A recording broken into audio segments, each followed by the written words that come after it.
De ma prime enfance, je retiens une impression générale de pénombre, grisaille, ambiance crépusculaire, comme si la nuit toujours était sur le point de tomber, comme s'il allait bientôt faire froid, maison sombre aux meubles lourds et bruns et de mauvais goût, rue incertaine, titubante, aux pavés haïssables, imbéciles et nuisants, et qui ne conduisait nulle part.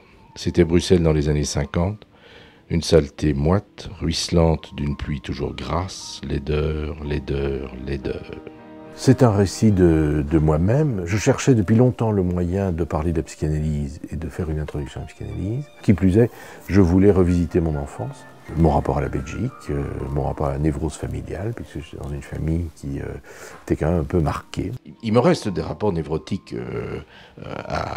à la Belgique, et en particulier à Bruxelles, qui était le lieu de mon enfance. Et donc, ce qu'il me fallait, c'était un récit antérieur à 11 ans et dans cette petite enfance, et c'est l'école que je haïssais viscéralement, avec les abrutis footballistiques, la cour de récréation, bruyant, agité. Ça, c'est partout, hein.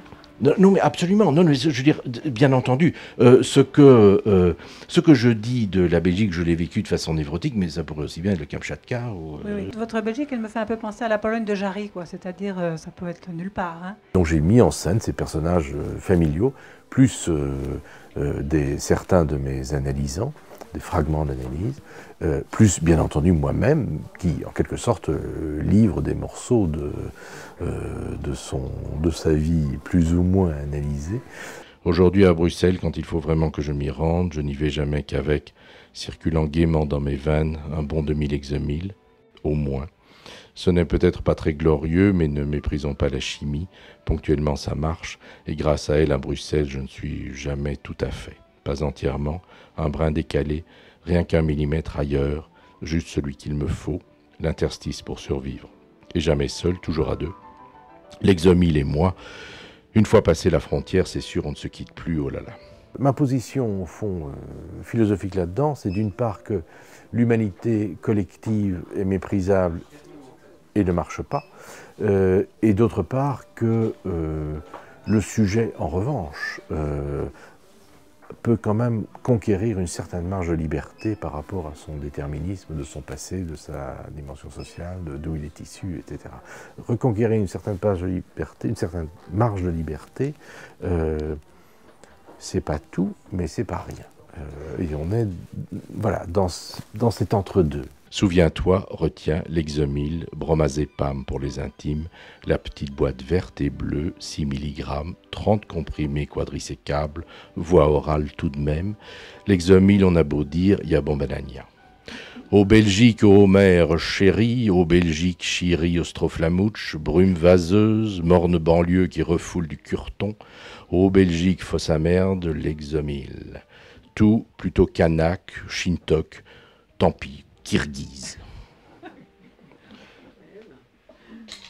Oui, c'est taquin. Il y a une mise à distance que je fais moi-même vis-à-vis de moi-même aussi. Je suis un désespéré joyeux. Je pense qu'au-delà de l'angoisse et de la dépression de perdre l'espoir, vraiment dans le désespoir installé, chronique et au long cours, il y a une sorte de joie parce que les choses sont tragiques mais pas sérieuses. Mais elles sont vraiment tragiques. Et donc l'humour là-dedans est une sorte de protestation métaphysique, de dire certes nous sommes au bord du gouffre et prêts à faire un grand pas en avant, mais ce n'est pas une raison pour ne pas soit s'émerveiller devant l'instant fugace du vivant, donc les animaux, la nature, et c'est encore moins une raison pour arrêter de se moquer de nous-mêmes et de nos prétentions futiles et toujours ratées.